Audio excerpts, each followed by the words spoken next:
And now, coming to you live from Times Square in New York, New York, this is the Bounce X Think Tank, your twice a week, every week look into behavior online and how we can make the internet more polite. As always, I'm your host, Peter Star Northrop, bringing you this time your behavioral playbook, how to execute based on people-based data profiles. Another awesome presentation co-branded by the brilliant minds over at Bounce X and Custora. So let's just jump in real quick and again, Jordan Elkind, head of product management over at Custora. Just out of curiosity, what information do we even have on our websites? Like, what is the data we even have access to? Let's just define our terms real quick when we're trying to figure out exactly what the data is on site we already have. So when we're trying to build out this behavioral playbook, we understand what we're even playing with. How do we even begin to sort of understand how much data we have on site? I think actually most retailers, as well as e-commerce folks, B2B, basically everybody who responded to the poll would be fairly astonished to discover how much data they actually have available on their customers. And I'm not talking about murky third-party data pools or cooperatives or anything like that. How much information on their relationship with your brand and their preferences customers are actually volunteering to you directly. We'll talk about this a little bit later in the conversation today, but the challenge is often not the volume of data. It's the fact that it's fragmented and siloed across so many different systems and applications. But just to give you a sense of the wide array of data points that Custora typically pulls through when we're aggregating customer data and creating a single customer profile, it's typically purchase data, whether that's e-commerce, POS, so online and offline, or both CRM and loyalty type data, email engagement data, so how folks are engaging with your emails, who's opening, clicking, unsubscribing, what links they're clicking on, how they're engaging with your site, what major traffic referral sources are, what products they're viewing on site, who's downloaded the mobile app, and what products they're viewing and hearting in the app. There's so much rich data on direct customer engagement with your brand that many brands are often leaving on the table because it's really darn hard to stitch it together into that single view of the customer. In fact, one of the comments that we sometimes get when working with brands, which delights me to no end, is brands explaining why it's so difficult to solve the one-time buyer problem, because like, how much do we know about somebody who's only made a single purchase? What we often try to bring to the forefront is like, we actually know hundreds of data points on a customer who's just made a purchase for the very first time with your brand. What was the channel through which they reached your site? What was the device that they accessed your website on? What did they buy? What shipping method did they choose? All of these kind of form the rich tapestry of first-party data that brands have as this tremendous and often sadly under-leveraged asset. Exactly, and I think one thing we need to just sort of really define our terms real quick on, and I'll do that momentarily, but Kevin, based on that response, like what information do we even have on site as well? What else is hidden from us, so to speak? Like what else should brands be keeping in mind as they sort of begin figuring out these single customer views? Yeah, I think that was an excellent point, and I think what part of the challenge that we try to solve on a daily basis is taking all of that rich first-party data and trying to figure out how it can be tied across sessions, across devices, and tied down to a single user. And I think a lot of what you don't see in your CRM or what you see in your analytics platform comes down to behavior. So you might know how someone came to site, what caused them to come back to the site, and what ultimately got them to convert, but you don't necessarily know the different behavior. You don't necessarily know the different behaviors that you could possibly capitalize on, or you don't really know at which point a user went from slightly browsing, considering a purchase, to actually adding to cart and purchasing. So I think a lot of what we don't see, or a lot of the data that can't necessarily be tied down to a user or down to a visit, really has to do with how someone navigated the site and what the key points were in their journey to a conversion. Exactly. And I think one thing that we just need to clear up as well, because Jordan, you covered this pretty well in your answer, but I think it needs to be said once again, just to make sure we lock it in. We're definitely not going to ever be talking about sort of that creepy relativistic third-party data that's always been floating around. It's kind of delicate when you're talking about customer data, because it feels like you're like living in a 1984 hellscape, gathering up demographic information and gathering up all of these things about people's privacy that literally have nothing to do with marketing itself. When we talk talk about data, I feel like this conversation is going to be more focused on that deterministic data, something that's going to be telling you what a customer is actually doing on your site, regardless of who they are, because it's that information that's actually valuable, because you need to come from a perspective of serving your customers, not assailing them with marketing messages. So when we talk about data in this way, building that sort of unified view of understanding like how a customer has interacted with your website and your overall ecosystem gives you a better opportunity to build campaigns that better serve them, as opposed to just like understanding and collecting as much information as possible about them. That's not the game we're trying to play here. That's not the game anybody's trying to play here, but it's something that has sort of distracted marketers in the past, which is something we're really excited to help kind of come out of. So Jordan, let me bring it back to you just to continue adding on to your awesome answers so far. When it comes to understanding like who our customers are and what they need from our website, what are those main opportunities brands should be jumping on right now? Like what's the biggest sort of most exciting thing we can think about broadly as we figure out what is working in terms of building really good data profiles? Yeah, so generally speaking, we see the benefits of unified customer profiles as being twofold. I would divide them kind of into, to be a little cheesy, learning and earning. So on the learning side, those are like strategic insights about our customer base and about customer behavior that can help us make massive strides forward as a business, re-architecting our brand, figuring out what types of customers we should be going after, what products we should be designing, how we should be re-engineering the customer experience. On the earnings side, we often see the benefits of a unified customer profile around direct marketing activations. So campaigns that drive a higher return on ad spend or ROI because they're powered by in-depth first-party insights, or just generally higher customer lifetime value because we're driving a personalized experience across multiple channels. To drill into each of those really quickly, again, strategic insights. These are the questions that keep CMOs and SVPs and VPs of marketing up at night. Who are our highest value customers? What makes them unique and distinct from everybody else? To Kevin's point, what are the not only the patterns that we can observe about their journey to the site and throughout the site, but those activity cliffs or hiccups that we might not be seeing? What is it that makes them tick and gets them really excited about our brand? Those are the types of insights that having a unified view of your customer can really unlock for you as a business. And it's hard to put a price tag on those. Those are the things that can make the long-term difference in survival or collapse for any brand out there. On the other hand, of course, every marketing manager is worried about driving more efficient use of their marketing dollars, and having a unified, clean, and nuanced understanding of each customer can help us figure out who's part of the right audience for that new arrivals message that we have. Based on everything that they've purchased and browsed in the past, who might this resonate with? And when we're trying to reduce our reliance on promos, who should we hold out from our site-wide promotion email because they're actually willing to pay full price? They don't need that discount to convert. Those are the types of tactical kind of direct marketing activations that are possible once you have that holistic view of who a customer is and what kind of relationship she has with the brand. Exactly. And I think there's so much there in terms of building out that respect game, because that's going to be the key to survival in this new sort of world as we get a lot of consolidation in the digital space and as the duopoly increases its sort of stranglehold on new customers. If you can figure out who your high LTV customers are and build that relationship and therefore get a maximized amount of value out of those customers, you don't have to sort of go through sort of the duopoly hellscape. Not to be apocalyptic there. I can be a little dramatic when I talk about this.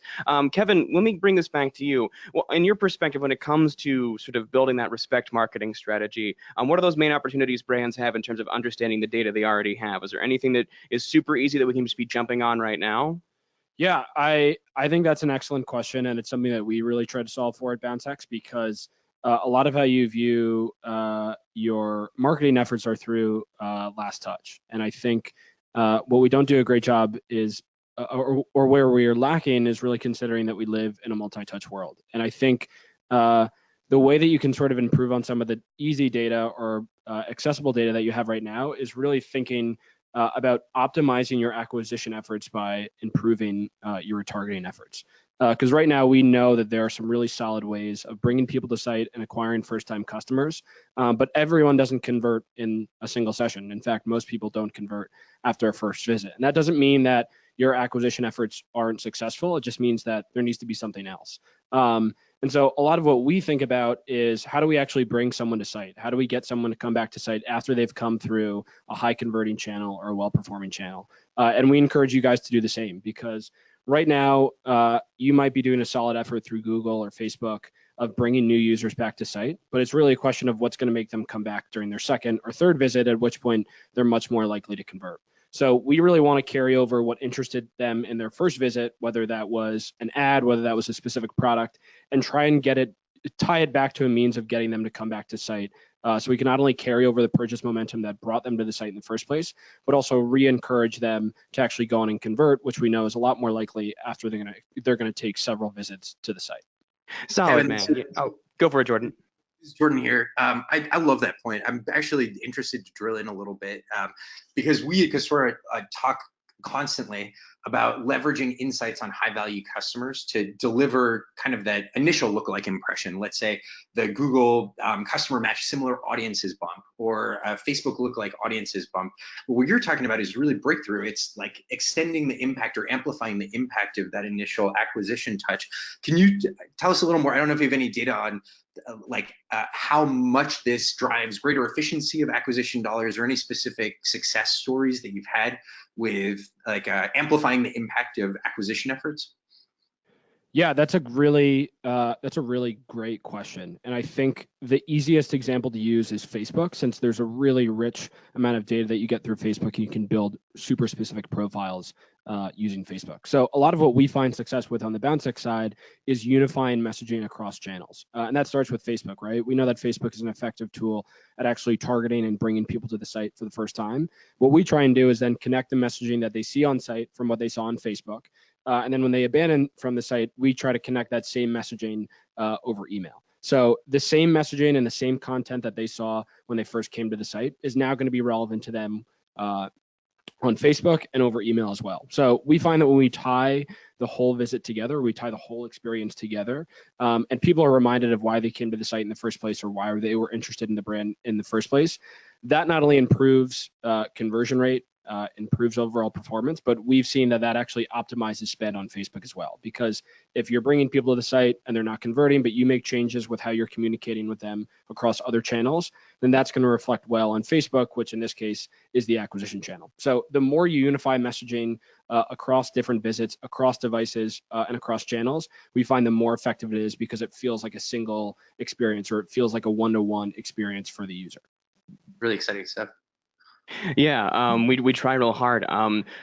Kevin, one thing too that I just want to kind of jump on top of that. Sorry, I'm just kind of like getting a torrent of audience questions that I'm trying to give sort of credence to.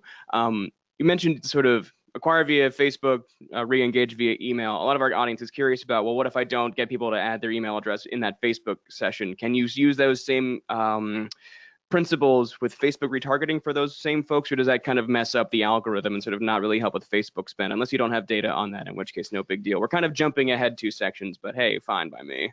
Yeah, I think that's always a hard call to make, especially because as much as we'd like Facebook to sort of be a cash cow where the more money you put in, the more money you get out, at some point it's hard to justify the return on spend. So I think It really depends on your existing strategy with Facebook, whether you're leaning heavily on retargeting or leaning heavily on prospecting. But when we talk about strategy within Facebook, what we've seen work really well, not only with Facebook just as a channel, but also how we're connected to Facebook, is think about escalation. So think about offer escalation or messaging escalation. So if what someone came through in a Facebook prospecting ad was a 10% offer, we know that if we offer them that same 10% offer in a retargeting ad, but maybe add some degree of urgency or scarcity or expiration to it, that messaging not only obviously ties back to their first session, but it's going to be a reason why someone ultimately comes back to the site. If you guys don't rely on discounting, there are obviously other ways in which you can sort of remind someone as to how your company or how your brand is unique. And one of the ways we see that is with, it's going to sound sort of naive or sort of kind of like a no-brainer, but really highlighting value props around shipping and returns. So tying it back to when we talk about Facebook strategy as a whole, I really can't emphasize enough that the reason why someone comes to the site the first time is ultimately going to be one of the main reasons why they convert. Whether that's something that's unique about your brand, something that is maybe a discount or product specific, the more you can do to remind them of that, and the more you can do to add escalation, whether it's with urgency or a more significant offer or with a different value proposition around the brand or the product, the more likely someone is going to come. The more likely it is that someone will ultimately come back and hopefully convert. And I think that also ties into just sort of the whole perspective and why we want to build these single customer views, because that first moment of acquisition where somebody first comes to your website either via a Facebook ad or via an AdWords ad, that is an immensely huge moment in terms of just the amount of mental energy it takes to put the trust in a new sort of either brand or website or whatever place you're going. So that reminder is going to be sort of like, in a behavioral psychology sense, just a way to keep people sort of reminded about that high energy, high intent moment they had for your brand in the first place. So just kind of tying that in from the behavioral science perspective, just wanted to have that. But before we get into more detail on strategy itself, let's make sure we're actually defining our terms. We've gotten halfway into this presentation without actually discussing what a unified customer view is. So Jordan, let me throw it back to you. Let's put you back in the driver's seat here and just take me through what a single customer view is. What do we mean when we say single customer view? Some people in the audience are like, that sounds kind of 1984 to me. I'm like, not so much, guys. So from your perspective, when we say single customer view, what are we talking about? Sure. Well, I think actually before we talk about what a single customer view is, we might want to talk about why we need a single customer view. Why has this suddenly skyrocketed to like the most common marketing buzzword or jargon of the past few years? And I think, Peter, correct me if I'm wrong, we might have a slide or two on this that we can use as a jumping off point. We totally do, and it should be on right now. Yeah, so very often when we start working with brands, we see them interacting with absolutely dizzying plethora of marketing execution tools. Marketers are smart consumers. They want best of breed technology, and that means like the best site personalization tool for their needs, the best social tool for their needs, the best email service provider to be able to deliver those email messages with high deliverability and all that good stuff. The challenge, though, is that every one of those tools, for the most part, is optimizing for the metrics that it owns as a channel delivery mechanism. So email is optimizing around opens and clicks. Site is optimizing around on-site conversions. Social is optimizing around view-through conversions. And each of these tools, although they're really finely engineered to accomplish one thing, they see only a fragment of who the customer is, compared to like everything that the brand might know about a customer throughout the course of her longitudinal journey. So this incredibly cheesy little animated slide that we have here is basically showing how a single individual, could you go back just one sec here? A single individual, based on what she's doing in 3 different channels, might actually look like 3 totally different people. The same person might look like a 45 plus menswear shopper to your site personalization tool because she browsed something as a gift for her husband or brother. Might look totally different to the site personalization tool from the ESP, even if it's the same person, because they're each only seeing a tiny fraction of that user's engagement with the brand. And now, since if you don't mind advancing to the next slide, since we live in a world that is becoming nauseatingly more complex and difficult to navigate every day, this is actually the state of the Lumascape. Thousands and thousands of vendors, each optimizing a tiny corner or fragment of the customer journey. You can just imagine how the proliferation of customer identities is making it really difficult for marketers to get back to the basics. What excites marketers in the first place? Answering those key questions like, hey, how do we reach out to customers as they're beginning to fade away and win them back? Or how should we surprise and delight our high value VIPs? That's hard when a single user's identity is locked away or fragmented across many, many different tools. And so all of this by way of getting back to your original question around what the heck is a single view of the customer, we really define it in the most simple terms as putting Humpty Dumpty back together again. So stitching together those different signals of intent and behavior that might be locked away across different channel execution tools or analytics platforms to really organize a holistic 360-degree view of who an individual customer is and how she's engaging with your brand. Exactly. And I think when we get into that, when we get into understanding what it means, like it's kind of a no-brainer. Yes, you want to make sure that all your disparate data points are not sort of going towards the being optimized towards all the different channels you have and all the different data sources you have. So when we think about that, once we begin organizing our data, like how do we begin sort of understanding the advantages that provides us? So like take me through that as well. I want to make sure we just do this on a super basic level. Once we begin sort of like doing our own analysis and making sure that we're optimizing it our own way instead of building our own attribution models within those data points, how does that sort of build into us getting a better way of respecting our customers?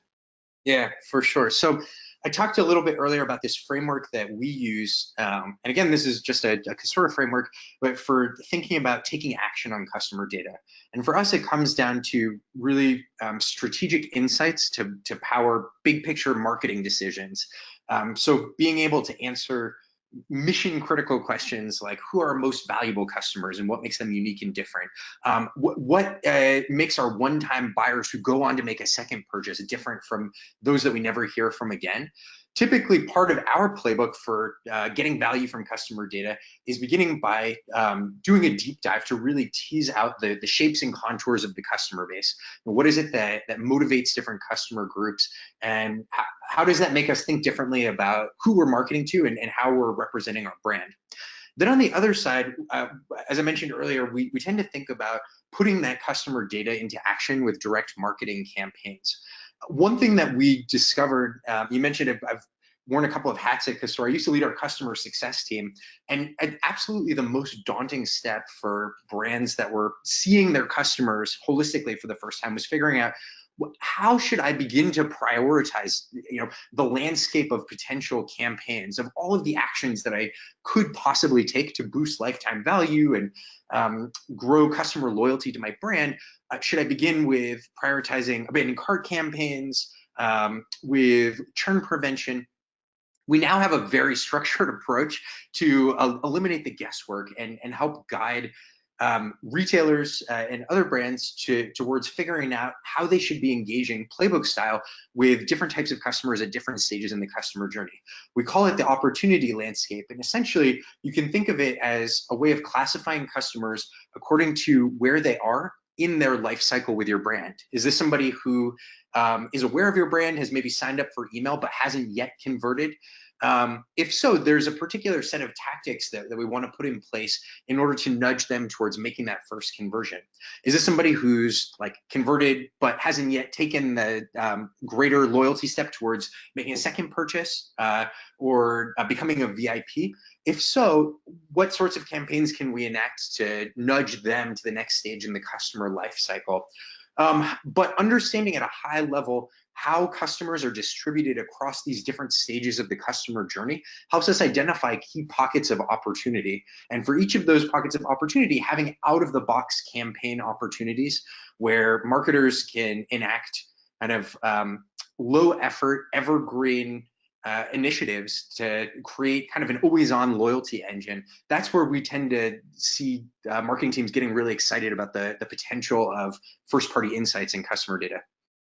Yeah, and this is where we begin taking personalization and stop having it be a useless buzzword and have it be the actual effective marketing tool that it is. Because when we say personalization, it's kind of a red herring thinking about personalization on a single individual level. What it is understanding all of the different stages that exist within your customer journey and ensuring that you have not necessarily boilerplate, but adaptable strategies for each one of those moments so that no matter what, you are serving your customers based on exactly what they need and exactly why they're interacting with your website. I really love the term opportunity landscape, and I love sort of building that out and making that understanding. It's something that I think anyone on this presentation should think about in terms of understanding how they take all of those disparate data points, all the different ways that people are engaging with their site, all the different ways they're engaging with their email program, with their acquisition program, so on and so forth, and how that sort of can be built into structuring out a whole customer journey and making sure that you tweak all of those things so they sort of work together harmoniously.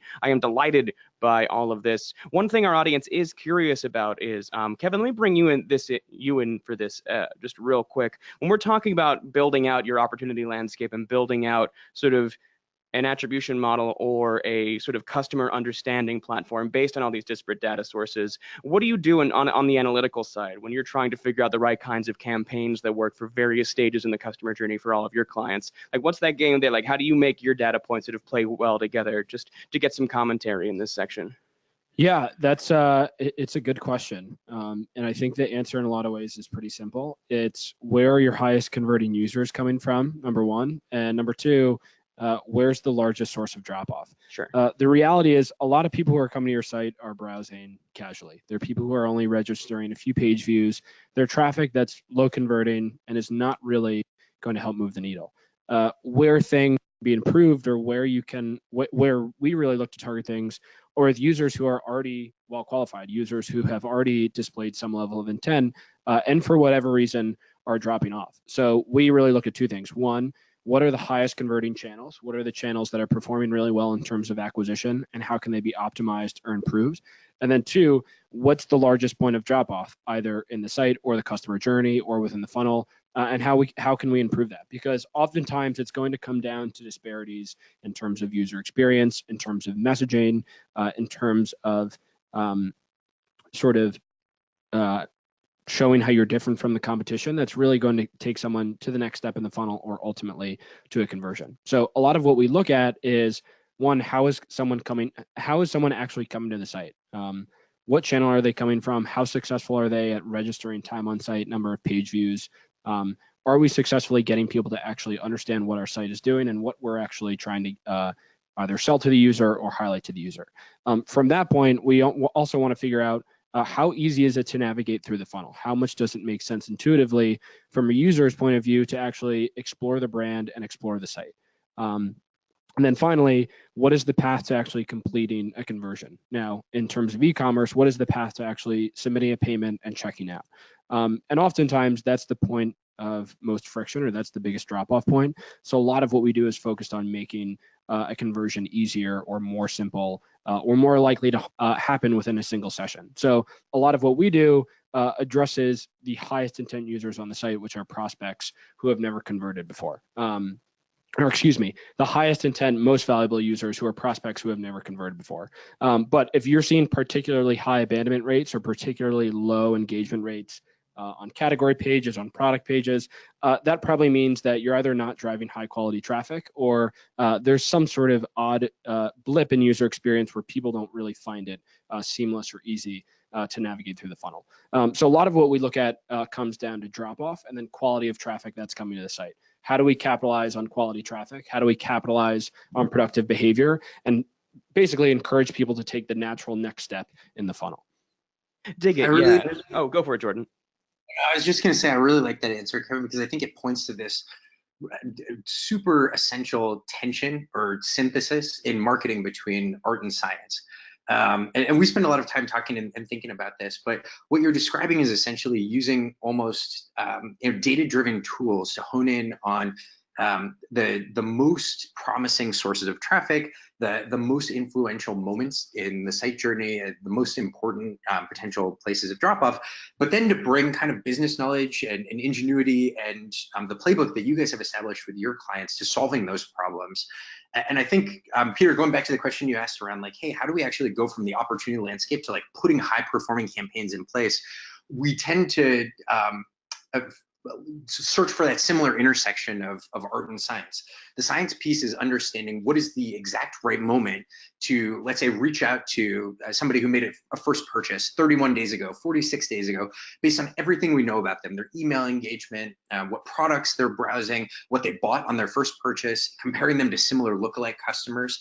That's the science piece, but there's no algorithm, no matter how smart, that can it can replace the work of the marketer in creating authentic brand messaging, a respectful dialogue with the customer to get them to come back.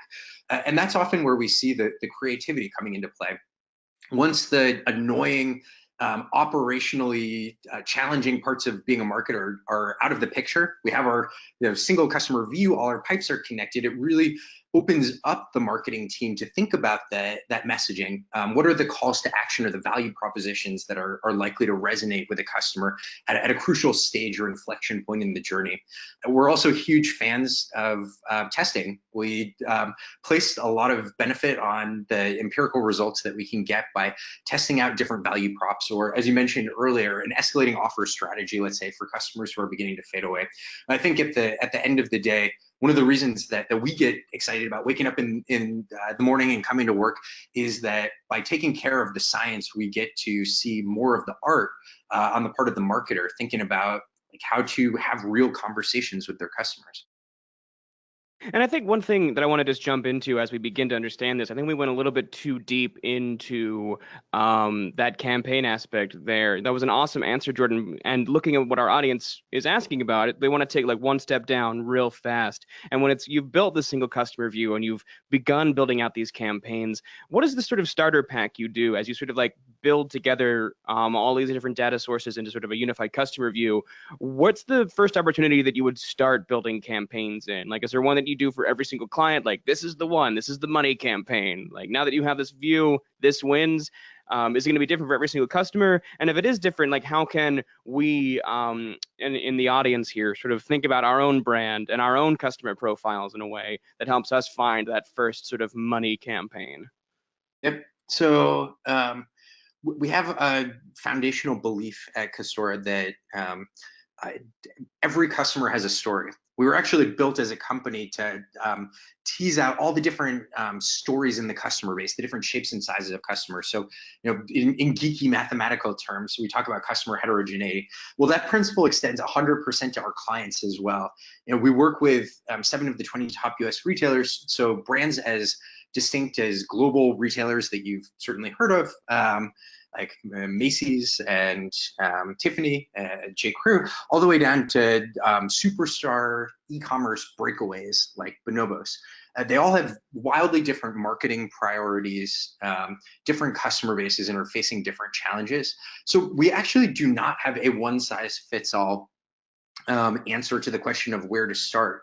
Typically, we allow the answer to coalesce based on 2 factors. The first is a really honest appraisal or understanding of what constraints the marketing team is facing.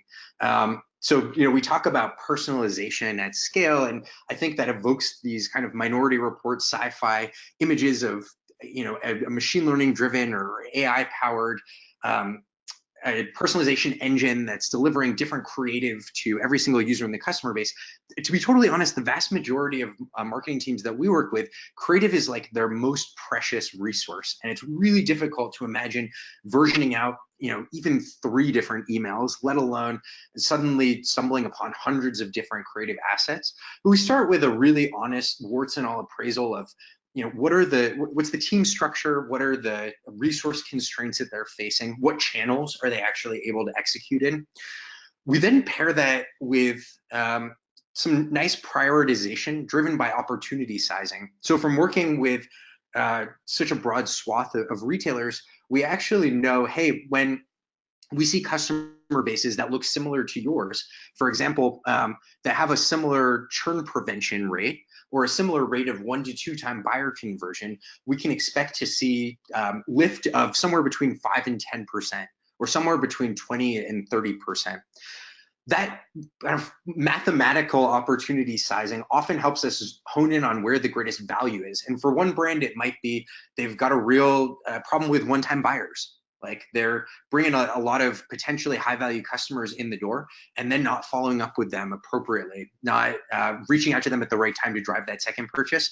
For another brand, it might be, hey, they've got lots of high-value loyalists, but a real leaky bucket problem. They're seeing lots of those long-term customers attrite due to churn, dropping out of the category, leaving for a competitor.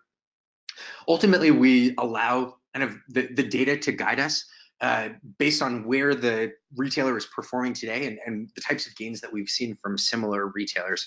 Now, I recognize that that's not a super helpful, generalizable approach to those listening on the webinar, What I would offer by way of a bridge, kind of a first starting point, is think about what customer-centric metrics or KPIs you can architect with the customer data that you have today and make them part of the marketing conversation at the highest level. You would be surprised how many brands we start working with where one part of the organization is fully bought into the notion of optimizing for customer lifetime value, but channel managers are still being goaled against like channel return on ad spend. It gets to this point from earlier around how channel tools really aren't being synchronized or harmonized around the customer, but we see this all too often, these sources of internal stress and conflict. And so if I can offer one kind of helpful tip for where to begin, it would be start by organizing the team around customer problems. Measure your one-time buyer problem. What percentage of one-time customers come back to make a second purchase? What percentage of customers haven't made a purchase for a while or at risk of churn? By better understanding those metrics, we find it's the data often opens up areas of opportunity for teams, or it becomes relatively clear where they should start by focusing in order to move the needle on the business the most. Exactly. And now that we've talked a lot about starting, let's get into sort of more and more ways we can build out those optimizations and talk about those behavioral campaigns, talk about those sort of convenience and respect campaigns, because it's going to take your own testing and your own analysis to figure out where that first place you should start. And ultimately, you should start in the place where you're losing the most money or have the opportunity to make the most money. And usually you're not even going to be testing there. You're just going to see, oh, there's a massive amount of drop off on this page. I guess I should fix that. So Kevin, let's bring you back into this, because I think the ultimate goal here is once we've started, once we sort of have our footholds here and we're seeing sort of like our new better understanding of a unified customer view or a unified sort of attribution model, I think the main thing is then how we can best figure out how to build automations out of that. So from your perspective, as you build out those profiles and as you get richer and richer understandings of your customers, what are the best triggers you can leverage in your campaigns? So in addition to being intelligently targeted, your efforts are actually coming off as relevant rather than just like, we can't do anything boilerplate. We have to like make it super granular as well. How do you even start that process? Yeah. So I think there are a couple of different approaches, and we'll start with what I think is the most straightforward or simple way. And it really comes down to what Peter alluded to before, which is abandonment. At which point are people leaving? And at which point are you losing opportunities for revenue? And when we think about abandonment, you want to bookmark it by different steps in the funnel. So at which point did a user go from a low intent to a medium intent user? At which point did they move into sort of the high intent bucket? At what point did they actually become a qualified user or a user who was actually abandoning cart? Because that allows you to sort of now bucket your messaging or bucket your efforts based on level of intent. Now, if we want to get really specific, if you have a lot of data at your fingertips or you're using services that allow you to actually get down to a granular level, you want to take it a step further and see sort of preempt that abandonment. So take it a step further and not only look at where they might be leaving the site or sort of ending their session altogether, but look at where they're sort of slowing their progress. So a good example that we like to reference a lot is in the process of going from a category page to a product page, because we find that a lot of people who are qualified, who are coming in through some of your better channels, they're normally going to make it to a category page. But it's actually difficult to get them to actually view a product in a meaningful way. So one of the ways that we sort of preempt abandonment is by taking a look at what people are doing on category pages. And if people are scrolling down a category page for a certain amount of time, or they're now viewing their third or fourth category page, we know that there is something that's just really not catching their eye, or there is something that's actually keeping them from progressing onto a product page and actually adding a cart. So we know based on those behaviors, the natural next step would be for them to go to a product page, but for whatever reason, it's not actually happening. So instead of waiting for them to go on and leave the site or end their session, we, like I said, sort of preempt it and try to target people from abandoning before they even actually leave. But I'd say in general, from a sort of a larger perspective, you really just want to think about when people are leaving the funnel and what's preventing them from going further.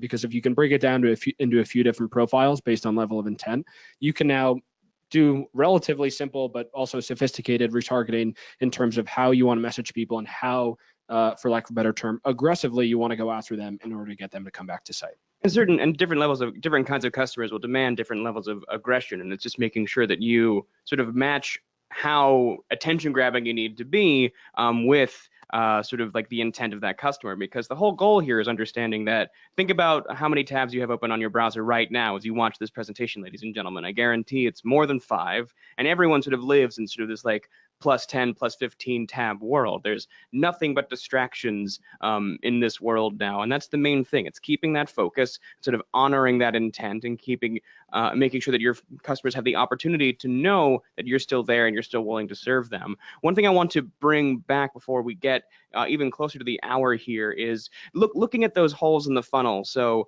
Jordan, let me bring you back into this because that's the main thing. All we're trying to do here with the behavioral playbook, so to speak, is use the data we have to plug holes in our funnel. So if you're seeing an abandonment problem on a site, or if you're seeing a certain area of drop off, how do you use the data you have at your disposal to sort of better fill those holes? Like, how do you figure that out? Is it sort of figuring out, oh, this is where my site is broken, or this is where my emails are poorly worded, or this is where my acquisition campaigns don't match up with the intent on my site? Or are there different ways that we can use data to sort of answer these questions? Because ultimately, it's a question of understanding. So when you're trying to tackle an issue like that, how do you sort of like use data to piece it apart and find that understanding? So I think Kevin actually unlocked a really great insight earlier when he talked about dissecting sources of traffic to the site and comparing likelihood to engage in a meaningful way, amount of time spent on the site. That's the same kind of diagnostic approach, data-driven diagnostics that we would take to understanding, I'll call them opportunities, let's say, in the customer lifecycle. And an example, I'm sorry for harping on the one-time buyer problem. It's very top of mind for me because a lot of it's for everyone right now. So by all means. A lot of the marketers that we talk to are wringing their hands about the one-time buyer problem. But if we identify that as kind of the hole in our funnel, considering the broader customer loyalty funnel rather than just a single conversion, the way that we would typically begin approaching that problem is looking at one-time buyers who actually go on to make a repeat purchase. Who are the folks that are not one and done?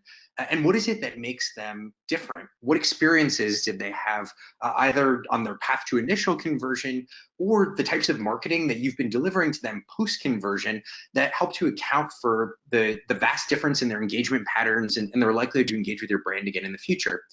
An example of this is we actually worked with a brand a couple of years ago that was quite concerned about their one-time buyer problem. And to the point that I made earlier about the opportunity landscape, when we actually ran that kind of bottoms-up opportunity landscape on them, we found that their one-time buyer problem was like the single lever that would help them move the needle on the business without a doubt the most effectively. So this wasn't an illusory problem. They actually did have a lot of opportunity to close the gap relative to other retailers.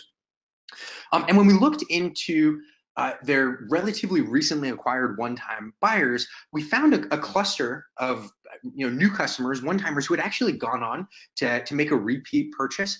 And those were customers who by and large tended to engage with like fashionable, fashion-oriented items. Customers who clearly were attracted to the brand because of the perception that it was edgy, hip, cool. It was like a go-to destination for getting their latest fashion fix.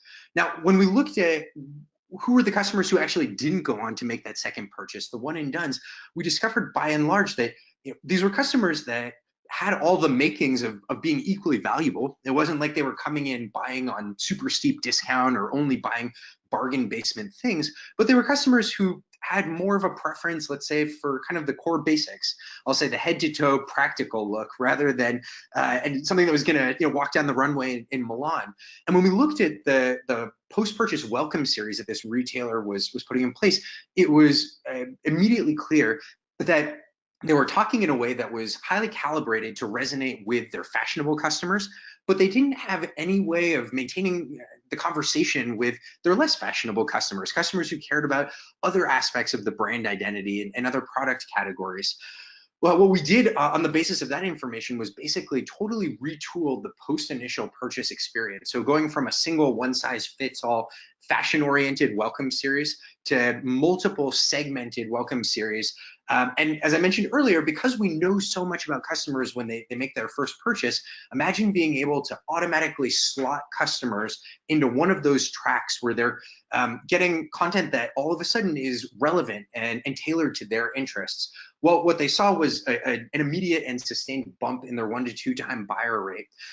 The reason I bring this anecdote up is not just because of the happy ending, but because I think it points to a key element of perhaps our shared methodology across Bounce X and Custora, which is starting with kind of data-driven hypotheses, drilling into what makes our high-performing traffic or our high-performing customers different, and using that as the basis for developing marketing actions. And that makes a lot of sense too, and just like using that data to make those richer looks into our marketing actions. We have a lot more to get through in this, and I feel like we're just going to have to do a second webinar at this point because we are rapidly approaching the end of the hour here. So I'm going to get into some specific audience questions. But first, ladies and gentlemen, as much as I've been delighted by this hour, and as much as we can probably jump into this for another 2 to 3 hours even, unfortunately, time is a thing, and we've all got to get back to our jobs and stuff. So, audience, before we continue just real fast, let me know what you would like to receive more information on. How would you like this conversation to continue? Would you like to hear more about a behavioral audit from Bounce X to better understand the behavior you have on site and across your sort of behavioral web? Would you hear more about the tremendously granular insights from our friends over at Custora, which, yes, you do. You want, like, the amount of richness you can have in the understanding of your customers is just stunning. And the way that Custora helps people understand that and helps give them that single customer view is just really cool, both from someone who like loves the technical aspect of this and also someone who is really jazzed up for the relevance revolution for making sure, right? And shouldn't be speaking in those kinds of terms. It's a little bit too dramatic, but you know what I mean, ladies and gentlemen. Check them out. They're so cool. I really love Custora. At the same time, if you want to hear more about both of those things, that's great.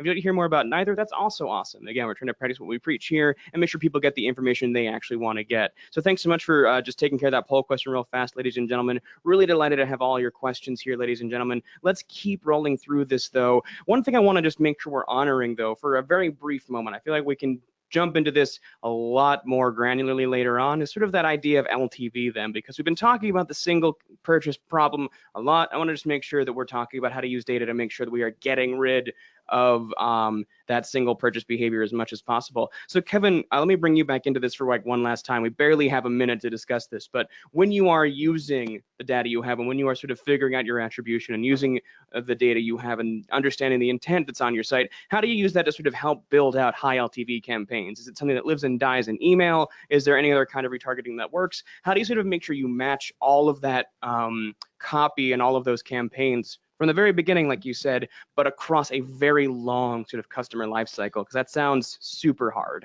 Yeah, I think we can keep it pretty simple and really break it down into 3 parts. What is the action that they're currently taking if you're doing something that's in real time and on site? What is it that they're currently doing? Is it productive? Is it showing disengagement? Is it something that is possibly going to lead to them ending their session?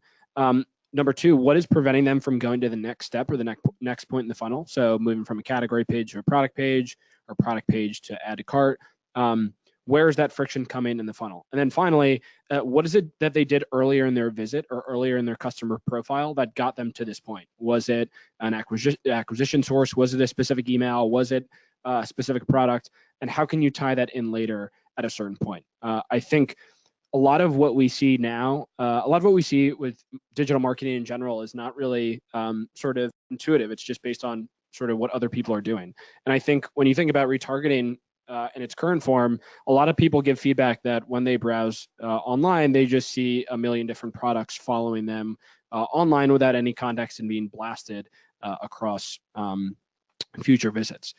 So it's going a step further and not necessarily taking a single piece of information that you know about that user, but really taking information that you know about that user and tying it into what their most recent journey was. So what was the most relevant thing that they did? Why did they leave the site? And how can you get them to come back to site that ties to why they came to the site in the first place and actually get them to move on to the next step, which they failed to do in their previous visit? Nice. It's just taking those little critical bits of context and sort of making sure it's matched up. So it's not just like a ghostly sort of cadre of products stalking them across the internet, which is kind of antithetical to the whole thing we're talking about. How about from your perspective, Jordan? Like, how does data evolve as we move sort of like towards that high LTV game? You've taken pieces of this from the entire talk track we've had today, but is there any way you can sort of like unify it all into one point about making sure that we're using our single customer view to sort of honor them across what we hope is a long and high LTV relationship? Yep, 3 words: acquire, cultivate, retain. When we think about customer lifetime value, we see customer-centric organizations, customer-obsessed organizations, drilling into what makes their high-value customers unique. So what channels are they coming through? What products are bringing them in the first place? Who are they demographically? And they're leveraging those insights to acquire more customers like their best ones. Cultivate: how are we implementing personalization to turn our one-time buyers into higher loyalty engagers with the brand, kind of growing lifetime value while a customer is engaged. And then retain: all of this is for naught if our high LTV customers are dropping out of the brand or churning away. And so keeping them engaged, preventing churn is really at a premium when we view the business through the LTV lens. Exactly, and I really love putting that button on. I love just getting those 3 points and locking it in, especially since we are literally out of time. So, audience, again, thank you so much for your awesome perspective and your awesome questions, ladies and gentlemen. Kevin Brosnan, Conversion Director at Bounce X, again, thank you so much for your astonishing perspective in terms of taking this data and utilizing it to better serve our customers all across the funnel, all across our site. Any final thoughts from you in terms of what we can be doing to make sure we launch into this on your end? No, all that the final 2 things I'll add is, one, really think about what is relevant to a user and what is the best user experience. Not necessarily how you can get them to convert in the shortest amount of time or how you can drive conversion rate as quickly as possible, but what is the best user experience and what's the best way to capitalize on productive behavior. The second thing is I am all for the relevance revolution. I will lead the good fight. And if you're with me, please feel free to stalk me, email me, or join me on LinkedIn. You're Kevin.Brosnan at bouncex.com. I am actually just Brosnan at bouncex.com, nice. like Pierce Brosnan, except we're not related. Sure. And if you missed the spelling there, ladies and gentlemen, you can also email me, Peter at bouncex.com. And I'll not only hit Kevin Brosnan with any questions you have, but also I'll make sure that I can forward anything to Jordan Elkind, our astonishing panelist over Custora. Speaking of which, Jordan Elkind, again, thank you as well so much for all your astonishing perspective as we have rolled through this. Any final thoughts from you in terms of making sure we just have that good unified customer view? Again, it's been a really awesome time having you on the show, man. We have an expression at Custora: don't let the perfect be the enemy of the good. And I think that applies more than ever when we're talking about customer data. The temptation is, man, I can't do anything with my data until I've got every data source connected, the completely holistic 360-degree view. And that's simply not true. Utilize the data that you have available, adopt a crawl, walk, run perception and approach, and start taking action on that data. Custora is excited to help you out if you're interested. Absolutely, and make sure you hit up Custora, ladies and gentlemen, because again, like this is just the tip of the tip of the tip of the iceberg when it comes to the kind of understanding you can have, even just from their content itself. Really check them out. And audience, again, thank you so much for joining us for this. As always, folks, this has been another presentation of the Bounce X Think Tank, your twice a week, every week look into behavior online and how we can make the internet more polite. This presentation was produced, hosted, and voiced by me, Peter Star Northrop. Our senior producer for this presentation was the astonishing Maddie Gaiman. We also had associate production from the amazing Kara Byrne over on the Custora side. Demand for this presentation was generated by Paul, #TheMachineLee. We also had script supervision from the great Lucy Leonard. And as always, ladies and gentlemen, our executive producer was Sarah Bowman. Ladies and gentlemen, thank you so much for your time. And as always, we like to leave you with peace, love, and behavioral intelligence. Everyone be well. Thank you so much.